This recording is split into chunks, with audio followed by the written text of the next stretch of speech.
आपने मुगल साम्राज्य का नाम तो जरूर सुना ही होगा। मुगल साम्राज्य एक ऐसा साम्राज्य था जिसने भारत पर लगभग 500 सालों तक राज किया और इन्हीं 500 सालों में मुगल साम्राज्य के कई शासकों ने भारत में लूटपाट मचाई तो कुछ निर्माण कार्य भी किए।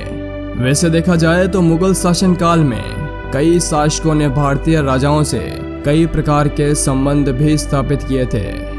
मुगल साम्राज्य के अनेक राजाओं ने भारतीय राजाओं के साथ वैवाहिक संबंध भी स्थापित किए थे। लेकिन दोस्तों, क्या आप जानते हो, भारत में राज करने वाले मुगल साम्राज्य के अधिकतर शासक अपनी बेटियों की शादी भारत के किसी भी राजा के साथ नहीं करते थे।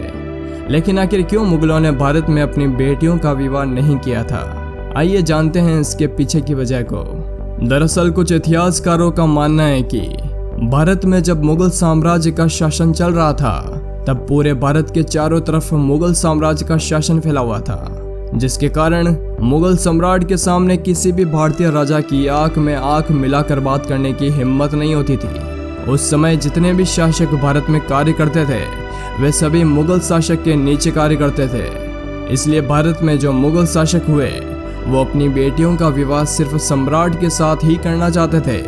वह किसी अन्य राजा के साथ अपनी बेटियों का विवाह करने पर अपने आप को कमजोर महसूस करते थे।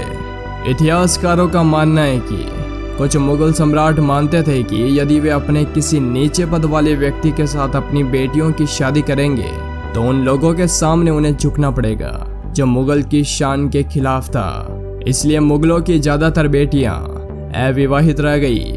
मुगल शासकों में अकबर ने भी अपनी बेटियों की शादी नहीं करवाई। अकबर को अपनी बेटियों की शादी में सिर झुकाना ना पड़े, इसलिए अकबर ने अपनी तीनों बेटियों की शादी नहीं करवाई थी।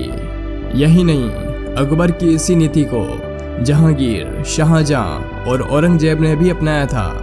वैसे आपका इसके बारे में क्या सोचना है, हमें नीचे कमेंट करके जरूर बताएं। और इसी तरह की इंटरेस्टिंग और इन्फॉर्मेटिव वीडियोस देखने के लिए आज हमारा YouTube चैनल सब्सक्राइब करें। वीडियो देखने के लिए आपका शुक्रिया। जल्द ही मिलेंगे एक और नई वीडियो के साथ, तो हमारे साथ बने रहिए। धन्यवाद।